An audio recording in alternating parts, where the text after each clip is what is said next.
Welcome to clear selection. Clear selection के इस video में आपका स्वागत है। आज की इस वीडियो में हम लोग इंडियन कॉन्स्टिट्यूशन मैराथन सीरीज में संविधान सभा से संबंधित महत्वपूर्ण वस्तुनिष्ठ प्रश्नों को देखेंगे जो कि आपके एग्जाम में बार बार पूछे जाते हैं। तो चलिए, ये सभी परीक्षाओं के लिए महत्वपूर्ण है। वीडियो को अंत तक देखिएगा, सभी महत्वपूर्ण प्रश्नों का सीरीज इसमें रखा गया है। अगर मेहनत अच्छी लगे तो लाइक करके मोटिवेशन बढ़ाइएगा। साथ ही साथ चैनल पे पहली बार आए हैं तो सब्सक्राइब करके बेल आइकन प्रेस कर दीजिएगा, ताकि इस प्रकार के महत्वपूर्ण वीडियो आपके पास आते रहे। तो चलिए शुरू करते हैं आज की इस वस्तुनिष्ठ प्रश्नों का सीरीज, जो कि संविधान सभा से संबंधित है। तो पहला जो सवाल है, संविधान सभा के विचार का औपचारिक रूप से प्रतिपादन किसके द्वारा किया गया? ऑप्शन है मोतीलाल नेहरू, जवाहरलाल नेहरू, एम एन रॉय या महात्मा गांधी। सही उत्तर है दोस्तों एम एन रॉय। संविधान सभा को किसने मूर्त रूप प्रदान किया? महात्मा गांधी, मोतीलाल नेहरू, एम एन रॉय या जवाहरलाल नेहरू ने। सही उत्तर है दोस्तों जवाहरलाल नेहरू ने। 1938 में किस व्यक्ति ने वयस्क मताधिकार के आधार पर संविधान सभा के गठन की मांग की थी? महात्मा गांधी, जवाहरलाल नेहरू, सुभाष चंद्र बोस, वल्लभ भाई पंत। सही उत्तर है दोस्तों जवाहरलाल नेहरू ने। भारत की संविधान सभा गठित करने का आधार क्या था? भारतीय राष्ट्रीय कांग्रेस का प्रस्ताव, कैबिनेट मिशन प्लान 1946, भारतीय स्वतंत्रता अधिनियम 1947 या भारतीय डोमिनियन के प्रांतीय या राज्य विधानमंडल के प्रस्ताव। तो सही उत्तर है दोस्तों कैबिनेट मिशन प्लान 1946 के तहत जो है संविधान सभा गठित करने का आधार बना। अंत में आप जरूर कमेंट करके बताइएगा कि आपके कितने सवाल सही हुए। पांचवा है, सन 1936 में भारतीय राष्ट्रीय कांग्रेस द्वारा संविधान सभा के गठन की मांग कहां पर हुए अधिवेशन में रखी गई? कानपुर, मुंबई, फैजपुर या लाहौर। सही उत्तर है दोस्तों फैजपुर। चलते हैं आगे। कैबिनेट मिशन योजना के अनुसार संविधान सभा में कुल कितने सदस्य होने थे? तो 389, 409, 429 या 505। सही उत्तर है दोस्तों 389 सदस्य होने थे कैबिनेट मिशन योजना के तहत।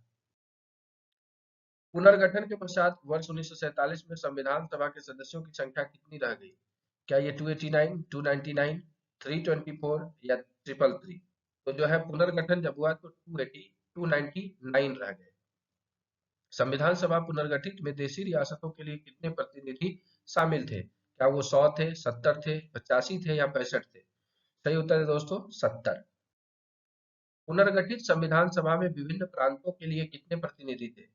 तो क्या ये 208, 229, 249 या 289? तो आप 299 में से अगर 70 घटाएंगे तो 229 उसका उत्तर हो जाएगा। कैबिनेट मिशन योजना के अंतर्गत संविधान निर्मात्री परिषद में प्रत्येक प्रांत की आवंटित सदस्य संख्या निर्धारित करने के लिए एक प्रतिनिधि कितनी जनसंख्या के अनुपात में था? ये बहुत ही महत्वपूर्ण सवाल है और आईएएस में भी पूछा जा चुका है। 8 लाख प्रति व्यक्ति, 8 लाख व्यक्ति, 10 लाख व्यक्ति, 12 लाख व्यक्ति या 15 लाख। मतलब प्रतिनिधि जो है 8 लाख पर एक होगा, 10 लाख पे एक होगा, 12 लाख पे होगा या 15 लाख पे होगा। सही उत्तर है दोस्तों 10 लाख व्यक्ति, मतलब 10 लाख पर एक। संविधान सभा के सदस्यों को निम्न में से किसने प्रत्यक्ष रूप से निर्वाचित किया? प्रांतों की विधानसभा, संघीय व्यवस्थापिका, उपयुक्त दोनों या इनमें से कोई नहीं। तो प्रांतों की विधानसभा के द्वारा जो है इसे चुना गया। संविधान सभा का चुनाव निम्न में से किस आधार पर हुआ? समान मताधिकार, सर्व मताधिकार, सीमित मताधिकार या वर्गीय मताधिकार। सही उत्तर है दोस्तों वर्गीय मताधिकार पर हुआ। 13वां सवाल, संविधान सभा के सदस्य प्रतिनिधि थे जनता द्वारा प्रत्यक्ष निर्वाचित, जनता द्वारा अप्रत्यक्ष निर्वाचित, गवर्नर जनरल द्वारा मनोनीत या कांग्रेस और मुस्लिम लीग द्वारा नामांकित। तो ये जनता द्वारा अप्रत्यक्ष निर्वाचित थे। भारतीय संविधान को किसने बनाया? संविधान सभा ने, ब्रिटिश संसद ने, भारतीय संसद ने या गवर्नर जनरल ने। संविधान को बनाया हमारी संविधान सभा ने। संविधान सभा के लिए चुनाव कब संपन्न हुए? 1945 में, 1946 में, 1947 में, 1948 में। सही उत्तर है दोस्तों 1946 में। भारतीय संविधान सभा की स्थापना कब हुई? क्या 10 जून 1946, 9 दिसंबर 1946, 26 नवंबर 1949 या 26 दिसंबर 1949? सही उत्तर है दोस्तों 9 दिसंबर 1946। संविधान सभा का प्रथम अधिवेशन कहाँ हुआ था? मुंबई, कोलकाता, लाहौर या दिल्ली? सही उत्तर है दोस्तों दिल्ली। संविधान सभा के उद्घाटन अधिवेशन की अध्यक्षता किसने की थी? जवाहरलाल नेहरू, सच्चिदानंद सिन्हा, बी आर अम्बेडकर या सी राजगोपालाचारी?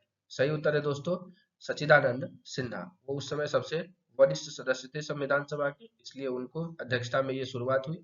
उन्हें अस्थाई जो है अस्थाई भी अध्यक्ष बनाया गया था।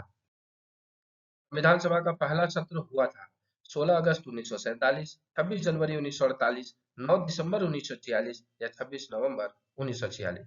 तो पहला सत्र हुआ 9 दिसंबर 1946। संविधान सभा के अस्थायी अध्यक्ष कौन थे? तो अभी हमने आपको ये बताया, B R Ambedkar, doctor Rajendra Prasad, Sachchidanand Sinha या के एम मुंशी। तो सच्चिदानंद सिन्हा थे, वो सबसे वरिष्ठ थे संविधान सभा में, इसलिए उन्हें अस्थायी अध्यक्ष बनाया गया।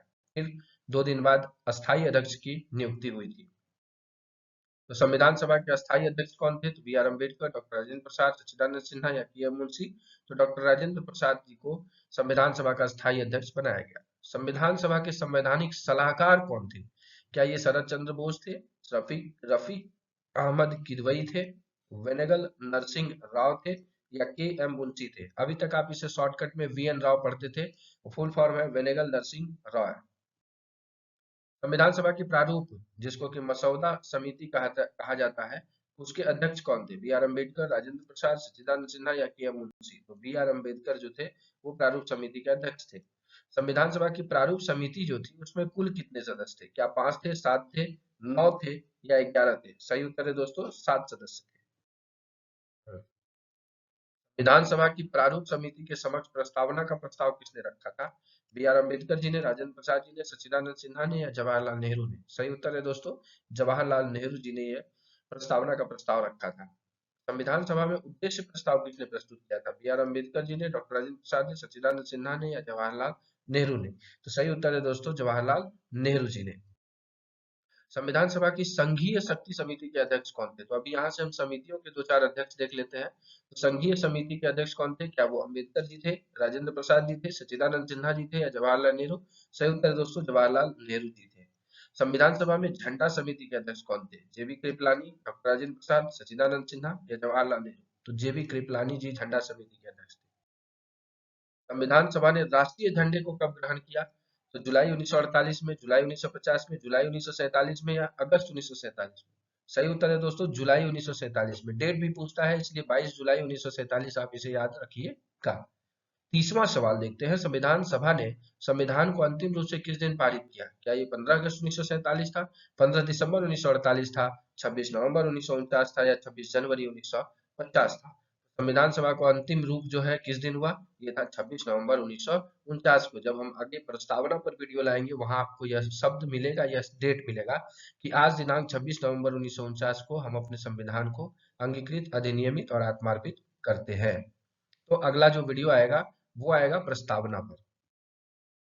21वां है, संविधान सभा अंतिम रूप से किस दिन आखिरी बार मिली थी? तो आखिरी बार क्या 26 नवंबर 1949, 26 जनवरी 1950, 24 जनवरी 1950 या 5 जनवरी 1950?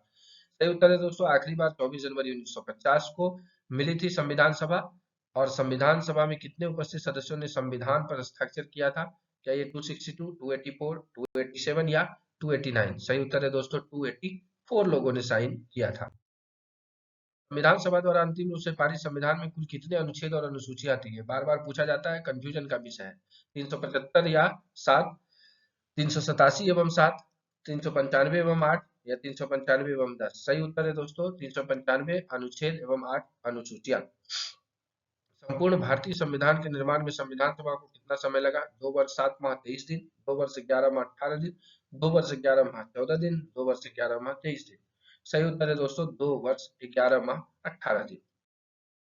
भारत के लिए संविधान सभा की रचना हेतु संविधान सभा विचार निम्नलिखित में से सर्वप्रथम किसने प्रस्तुत किया था? स्वराज पार्टी ने 1924 में, कांग्रेस पार्टी ने 1936 में, मुस्लिम लीग ने 1942 में या सर्वदल सम्मेलन ने 1946 में? तो स्वराज पार्टी ने इसे 1924 में सबसे पहले प्रस्तुत किया था।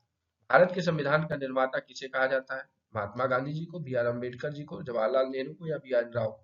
तो बी आर अम्बेडकर जी को संविधान का निर्माता कहा जाता है क्योंकि वो मसौदा समिति के अध्यक्ष थे, प्रारूप समिति के भी अध्यक्ष थे। 37वां सवाल है, संविधान पांडुलेखन समिति का निम्नलिखित में से कौन सा सदस्य नहीं था? मतलब संविधान जो लिखा जा रहा था उसमें कौन नहीं थे? मोहम्मद सादुल्ला, के एम मुंशी, ए के अय्यर या जवाहरलाल नेहरू? तो ये पांडुलेखन समिति है, इसमें जवाहरलाल नेहरू जी नहीं थे। भारत का संविधान कब लागू हुआ? इंपॉर्टेंट है, 26 जनवरी 1950, 26 जनवरी 1952, 15 अगस्त 1948 या 26 नवंबर 1949? सही उत्तर है दोस्तों 26 जनवरी 1950 को संविधान लागू हुआ। संविधान को 26 जनवरी के दिन लागू करने का निर्णय क्यों लिया गया? ये आईएएस में पूछा गया सवाल है। यह एक शुभ दिन था। इस तिथि को 1942 में भारत छोड़ो आंदोलन प्रारंभ किया गया था, या कांग्रेस ने इस तिथि को 1930 में स्वतंत्रता दिवस के रूप में मनाया था, या इनमें से कोई नहीं। तो ऑप्शन नंबर सी इसका सही उत्तर है दोस्तों। कांग्रेस ने इस तिथि को 1930 में स्वतंत्रता दिवस के रूप में मनाया था। और आज की वीडियो का यह अंतिम सवाल है। भारतीय संविधान सभा में महिला सदस्यों की कुल संख्या कितनी थी? 10, 12, 13 या 15? सही उत्तर है दोस्तों 15। तो हम लोगों ने फटाफट संविधान सभा से महत्वपूर्ण सारे संबंधित प्रश्नों को हम लोगों ने देखा, जो आपके एग्जाम के लिए काफी महत्वपूर्ण हो सकते हैं। अगर आपको यह वीडियो अच्छा लगा हो तो इस वीडियो को लाइक करिएगा, चैनल पे पहली बार आए तो सब्सक्राइब करिएगा, साथ ही साथ अपने बहुमूल्य कमेंट देना ना भूलिएगा। And at last, thanks for watching this video.